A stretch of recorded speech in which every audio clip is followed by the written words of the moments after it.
Déclaration de la plateforme Ensemble pour le Gabon, EPG.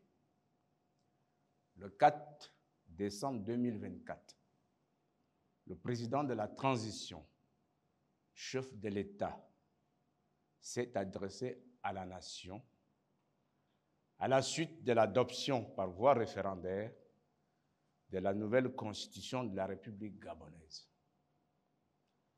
La plateforme Ensemble pour le Gabon en prend acte. Par ce discours, le président de la transition a particulièrement insisté sur 3 aspects de l'actualité politique nationale.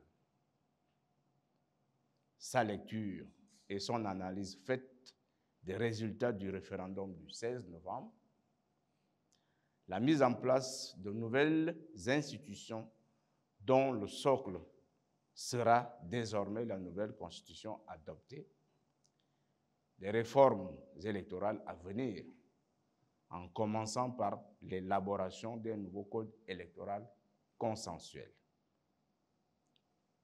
À propos de la lecture et de l'analyse faite des résultats du référendum, la plateforme Ensemble pour le Gabon relève, pour le déplorer, l'autosatisfaction du président de la transition du bon déroulement supposé d'un processus électoral pourtant entaché de plusieurs irrégularités, carences et incohérences, dont les plus marquantes sont un fort taux d'abstention déclaré à près de 46%, à contrario de l'absence d'affluence devant les bureaux de vote. Un nombre très élevé de bulletins blancs ou nuls.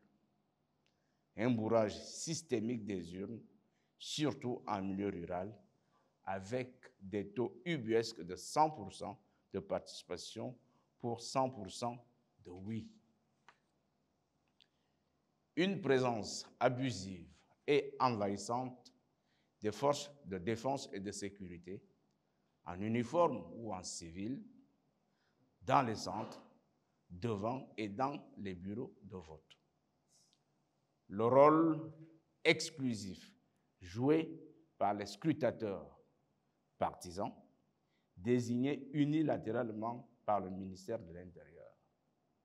L'annonce de plusieurs taux de participation variant entre 71% le 16 novembre au soir, 53% au 17 novembre, pour s'établir finalement à 54,64% par la Cour constitutionnelle.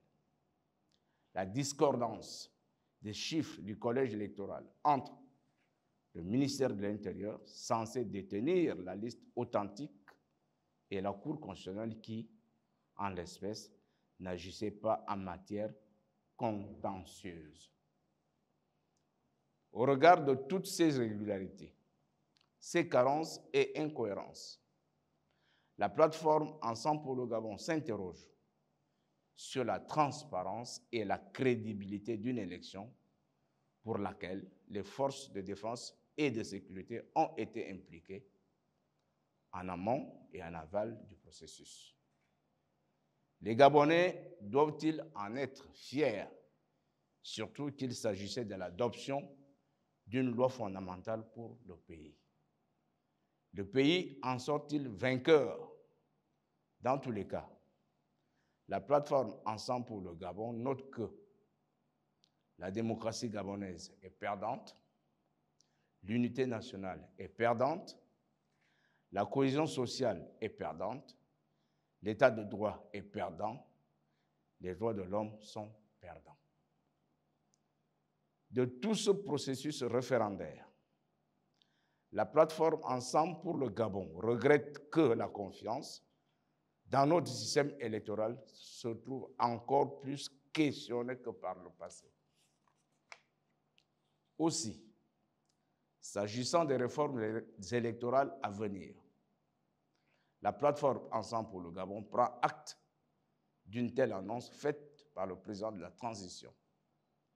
Elle est prête à y contribuer dans un cadre plus élargi à condition que soient abordées des questions liées, entre autres, à la mise à plat du fichier électoral actuel et à l'élaboration d'un nouveau fichier biométrique.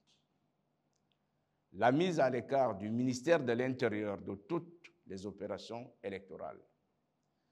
La création d'un organe indépendant chargé de la préparation, de l'administration et de la gestion des processus électoraux, conformément à l'article 17 de la Charte africaine de la démocratie, des élections et de la bonne gouvernance et autres textes électoraux de la CEAC. Le transfert de toutes les attributions et compétences électorales à ce nouvel organe. Les aspirations démocratiques du peuple gabonais, dont a fait allusion le président de la transition lors de son adresse à la nation, ne peuvent s'accommoder d'élections organisées à l'emporte-pièce et biaisées, de pouvoir dévolu à un seul homme et de l'exclusion. La plateforme Ensemble pour le Gabon croit fermement qu'à la suite des prochaines élections, le pouvoir ou tous les pouvoirs seront effectivement remis aux civils, conformément aux engagements solennels pris par le président de la transition le 4 septembre 2023 devant la nation et la communauté internationale. La plateforme Ensemble pour le Gabon aurait apprécié que des rencontres entre le président de la transition et les acteurs politiques du non aient lieu avant le scrutin pour un dialogue franc et constructif. Le faire alors que le texte constitutionnel contesté et adopté et validé par la Haute Cour relève d'une simple opération de communication politique sans impact aucun sur le texte querellé et donc sans intérêt. Je vous remercie.